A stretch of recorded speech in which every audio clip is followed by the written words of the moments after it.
जय हिंद, वंदे मातरम। सबसे मजबूत के मालूम है, जेकर दिल टूट गल होखा, जेकर सपना टूट गल होखा।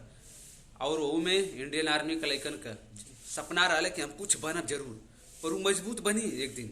जौन भी लइका तैयारी कैले हुआ, अगर मेहनत कैले हुआ लगन से, अगर सच्ची लगन से मेहनत कैले हुआ, अगर नसीब साथ दिले तो बारूद बच क्यों भरिया। सफलता समय मांगती है। अगर लगातार अगर तू समय दे ले हुआ, 4 साल में अगर ना भर्ती हो पौला, भगवान करें कि तू ऐसा नौकरी पैबा और ऐसा तुम्हार बिजनेस बनी और तो के दुनिया जाने।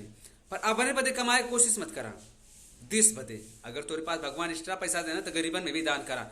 अंदर से पावरफुल बना, जेकर दिल टूट जाला, जेके लोग भगा देना। भीमराव अम्बेडकर के उस स्कूल में बैठे ना देना, कि पीछे बैठा जाता उनके तकलीफ भइल, पीछे उस स्कूले से टाप कर देना। काहे बते दिल टूट गल, आवाज आयल क्या मतलब सबसे बेकार हिला।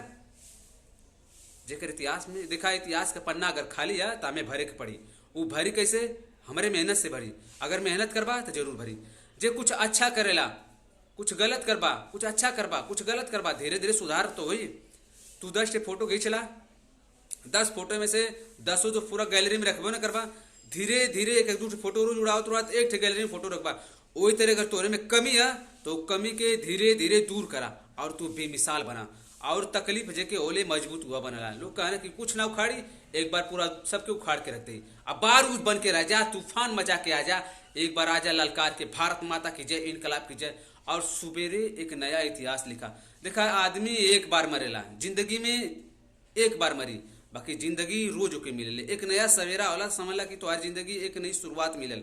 तो अपने लक्ष्य के और अपने स्टेटस के बना के रख ले रहा कि तोके के ऊपर है तो कहा कि हाँ एक में दम हो। अगर कोरा पन्ना की तरह चाहत हुआ तो ऐसे ही रहा, कुकुर बिलार की तरह। अगर कुछ करल चाहत हुआ तो अंदर से उफान और तूफान मचा दा। जेकरे में दम रहला, इतिहास ओकरे से लिखा ले। और देखा भैया, अगर जे तोरे में अगर दम रही ना तो कुछ जरूर कर सकेला। देखा, इंडियन आर्मी के जे तैयारी करला ना, रग रग में नशा हा। और कुछ मिली जरूर। जेकर दिल टूट गल, कुछ ना उखाड़ पाए, एक दिन उखाड़ के रख दे। 1600 की जरूरत है, रातों दिन बाबा सिर भर जा रहे दौड़त दौड़त। अब कुछ लोग दूसरे कहिए कि हीरो है। देखा, जे टीवी में लौकला हीरो ना है। रियल हीरो मालूम हुआ तो एपीजे अब्दुल कलाम, भगत सिंह, चंद्रशेखर आजाद, भीमराव अम्बेडकर। ये लोग हीरो रहना। जे देश बदे अगर करत है तो सच्चा हीरो है। अगर देश बदे ना करत हुआ तो तू नकली हीरो है। देश बदे कुछ करा, आगे बढ़ा, तो नाम होखा है। जय हिंद, वंदे मातरम।